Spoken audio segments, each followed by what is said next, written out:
बिस्मिल्लाहिर्रहमानिर्रहीम, अस्सलाम वालेकुम। आज हमारा क्लासिकल मैकेनिक्स का फर्स्ट लेक्चर है, तो हम अपनी बात शुरू करेंगे what is mechanics. Mechanics physics की वो ब्रांच है जो पार्टिकल्स या ऑब्जेक्ट्स की मोशन को स्टडी करती है। Branch of physics which deals with the study of motion of the particles is called mechanics. Mechanics को सबसे पहले डेवलप किया गलीलियो और न्यूटन ने, और फिर बाद में इसको बेहतर बनाया लैग्रांज और हैमिल्टन ने। तो हम क्लासिकल मैकेनिक्स को दो हिस्सों में स्प्लिट कर सकते हैं, तीन हिस्सों में। बेसिक क्लासिकल मैकेनिक्स जो कि न्यूटन ने डेवलप की, और एडवांस क्लासिकल मैकेनिक्स जो लैग्रांज और हैमिल्टन ने डेवलप की। तो क्लासिकल मैकेनिक्स में हम तीन तरह के फार्मूलिज्म पढ़ेंगे: न्यूटोनियन फार्मूलिज्म, लैग्रांजियन फार्मूलिज्म और हैमिल्टोनियन फार्मूलिज्म। क्लासिकल मैकेनिक्स को क्लासिकल क्यों कहते हैं? क्योंकि 1900 से पहले जो मैकेनिक्स डेवलप हो चुकी थी वो सर्टेन केसेस में एप्लीकेबल नहीं थी। मिसाल के तौर पे अगर पार्टिकल्स की speed approaching to speed of light हो जाए, तो जो 1900 तक मैकेनिक्स डेवलप हुई थी वो उन पार्टिकल्स की मोशन को एक्सप्लेन करने में फेल हो रही थी। तो उनको एक्सप्लेन करने के लिए फिर मॉडर्न मैकेनिक्स डेवलप की गई जो उन पार्टिकल्स की मोशन को एक्सप्लेन करेगी जिनकी speed approaching to speed of light हो। तो उसको नाम दिया गया रिलेटिविस्टिक मैकेनिक्स। इसी तरह जब सब एटॉमिक पार्टिकल्स की मोशन की बात आ जाए, जैसे एटम की मोशन, इलेक्ट्रॉन्स की मोशन, न्यूक्लियस की, प्रोटॉन्स की एटसेट्रा, तो वहां पर भी ये वाली मैकेनिक्स फेल हो रही थी। तो वहां भी हमने मॉडर्न मैकेनिक्स डेवलप की जिसको हम क्वांटम मैकेनिक्स का नाम देते हैं। तो क्वांटम मैकेनिक्स और रिलेटिविस्टिक मैकेनिक्स ये मॉडर्न मैकेनिक्स की दो ब्रांचेस हैं, और जो 1900 तक न्यूटन, लैग्रांज और हैमिल्टन ने मैकेनिक्स को डेवलप किया उसको हम क्लासिकल मैकेनिक्स का नाम देते हैं। मैकेनिक्स को स्टडी करने के लिए पहले हमें कुछ बेसिक पैरामीटर्स को स्टडी करना पड़ेगा। फर्ज करो एक पार्टिकल इस जगह मौजूद है और इसके कोऑर्डिनेट्स हैं x, y, z। ये रेक्टेंगुलर कोऑर्डिनेट्स हैं या कार्टेशियन कोऑर्डिनेट्स हैं। तो पार्टिकल की पोजीशन हम कोऑर्डिनेट्स के जरिए डिस्क्राइब करते हैं।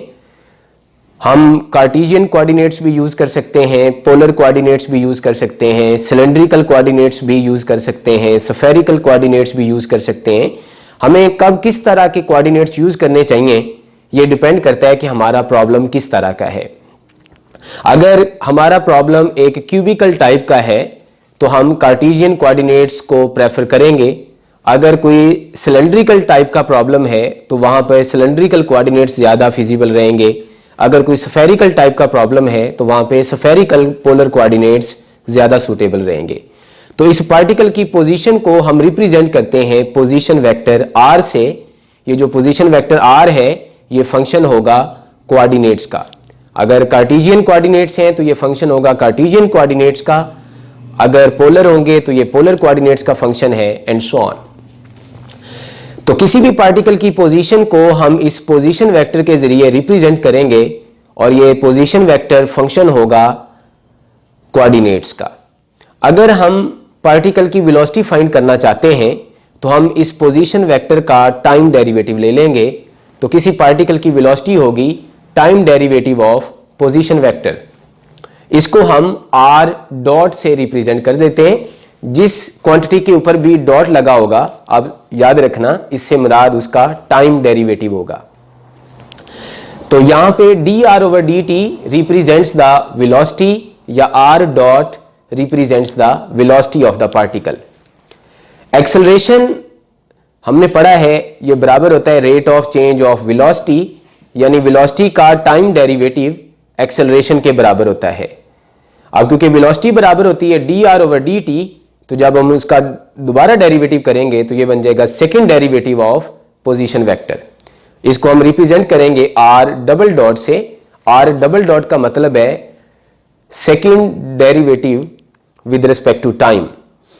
तो ये r double dot represents the acceleration of the particle. तो अगर किसी पार्टिकल के पोजीशन वेक्टर पे सिंगल डॉट है तो ये उसकी वेलोसिटी को रिप्रेजेंट करेगा। तो अगर पोजीशन वेक्टर पे डबल डॉट है तो ये उसके एक्सेलरेशन को रिप्रेजेंट करेगा।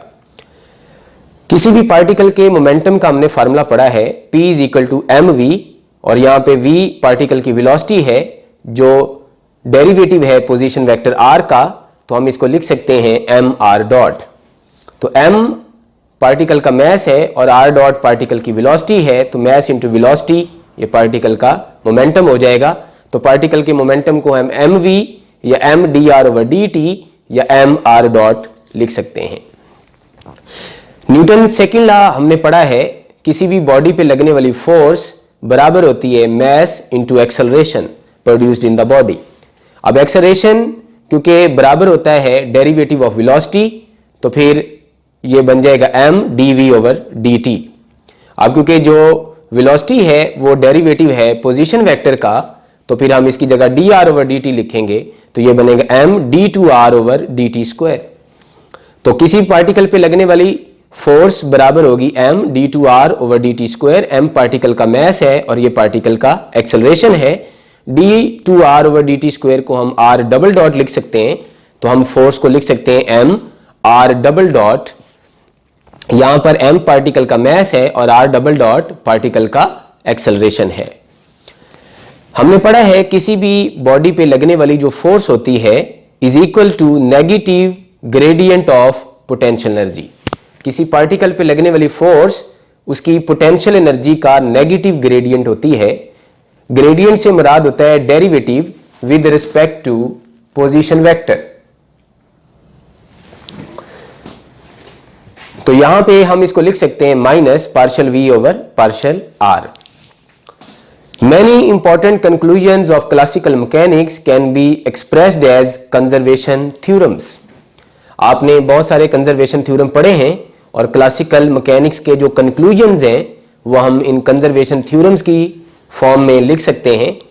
अभी हम एक पार्टिकल के लिए सबसे पहले प्रूव करते हैं कंजर्वेशन ऑफ लीनियर मोमेंटम। तो आपने पढ़ा है अगर किसी बॉडी पे एक्सटर्नल फोर्स एक्ट ना करे तो उसका लीनियर मोमेंटम कांस्टेंट रहता है। अब हम इसको सिंगल पार्टिकल के लिए प्रूव करते हैं। हमने न्यूटन के सेकंड लॉ में पढ़ा फोर्स बराबर होती है mass into acceleration, acceleration derivative of velocity. अब क्योंकि m स्केलर है तो इस m को हम यहां पे लिख सकते हैं। अगर यहाँ पे डेरिवेटिव लें तो m कांस्टेंट होने की वजह से शुरू में आ जाएगा, तो इसको हम m को v के साथ लिख सकते हैं। तो इसका मतलब जो फोर्स है वो बराबर है time derivative of mv। mv particle का मोमेंटम है, तो इसका मतलब जो फोर्स है वो बराबर है dp ओवर dt, या हम इसको p डॉट भी लिख सकते हैं। तो याद रखो अगर किसी भी पार्टिकल के मोमेंटम का टाइम डेरिवेटिव ले लें तो वो उस पर लगने वाली फोर्स के बराबर होता है। अब अगर किसी सिस्टम पे लगने वाली एक्सटर्नल फोर्स जीरो हो तो फोर्स जीरो होने का मतलब है उसके मोमेंटम का टाइम डेरिवेटिव भी जीरो हो जाएगा, और अगर मोमेंटम का डेरिवेटिव जीरो है तो इसका मोमेंटम कांस्टेंट है और ये टाइम के साथ चेंज नहीं होगा। तो ये हमने प्रूव किया कि अगर किसी पार्टिकल पे लगने वाली एक्सटर्नल फोर्स जीरो हो तो उस पार्टिकल का मोमेंटम कांस्टेंट रहता है।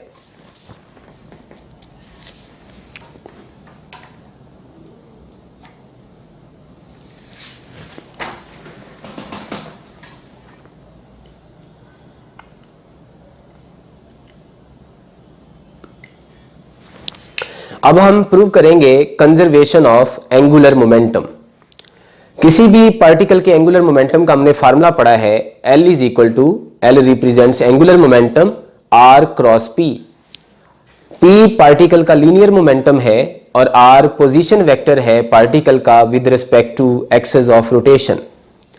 और किसी भी पार्टिकल में पैदा होने वाले टॉर्क का फार्मूला होता है, टार्क को हम यहां पे n वेक्टर से रिप्रेजेंट कर रहे हैं r क्रॉस f।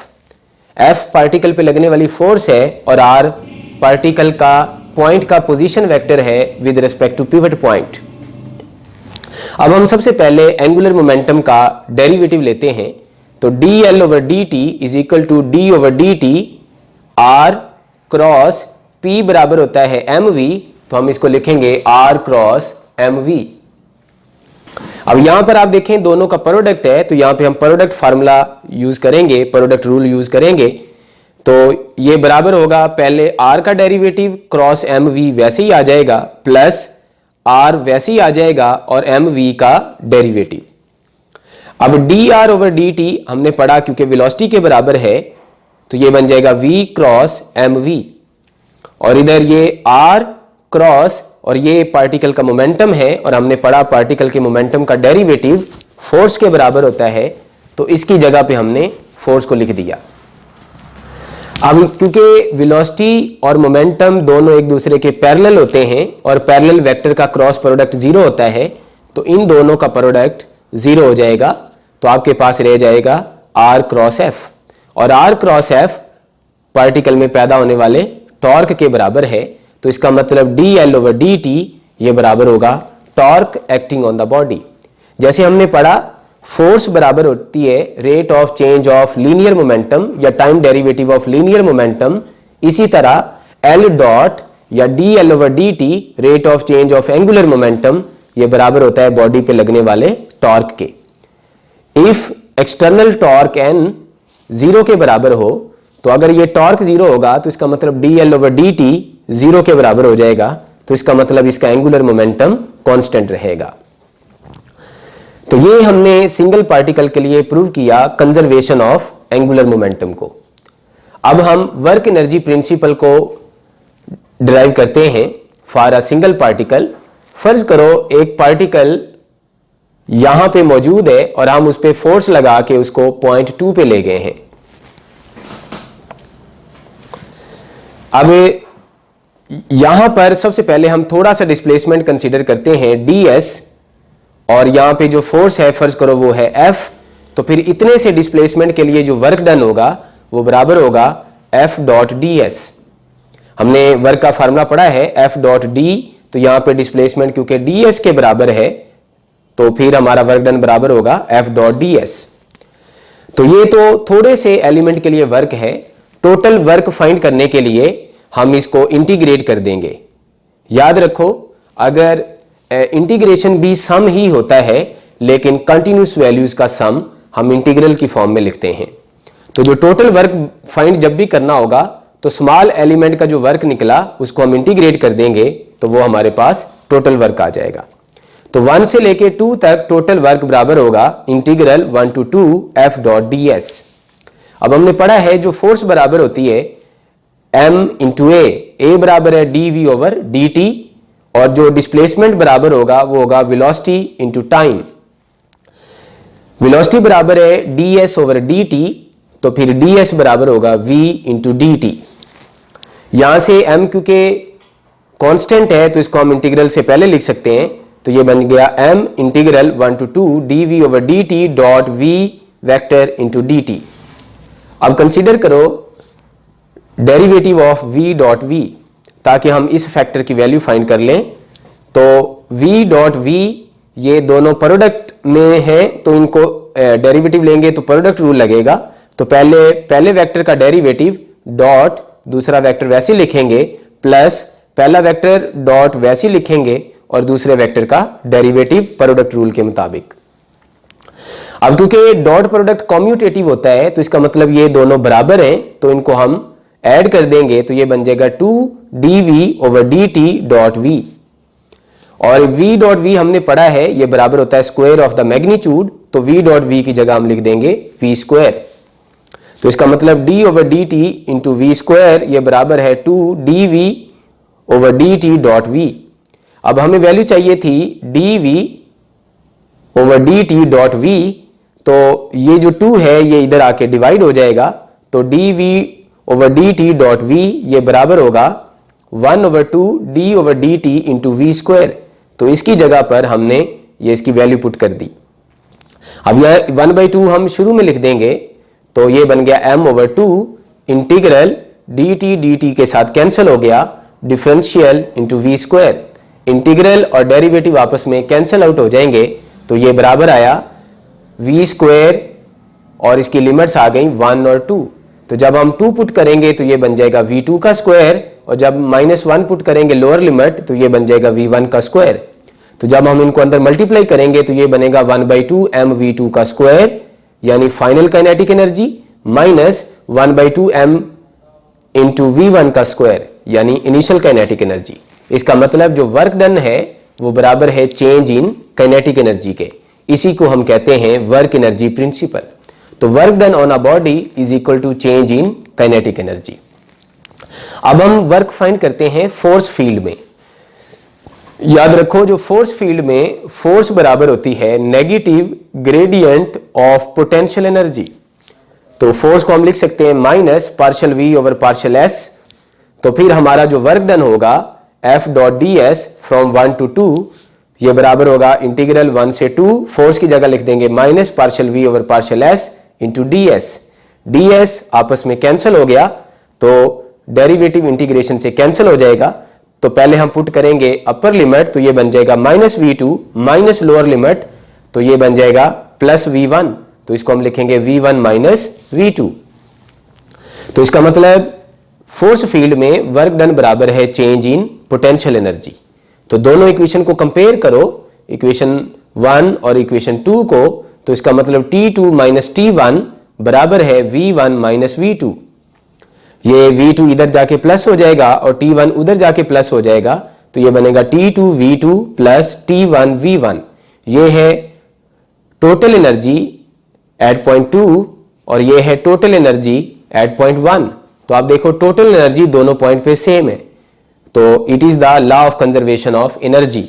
तो यहां पे हमने वर्क एनर्जी प्रिंसिपल को ड्राइव किया और साथ में law of conservation of energy को भी प्रूव किया। थैंक यू सो मच बेटे। अल्लाह हाफिज।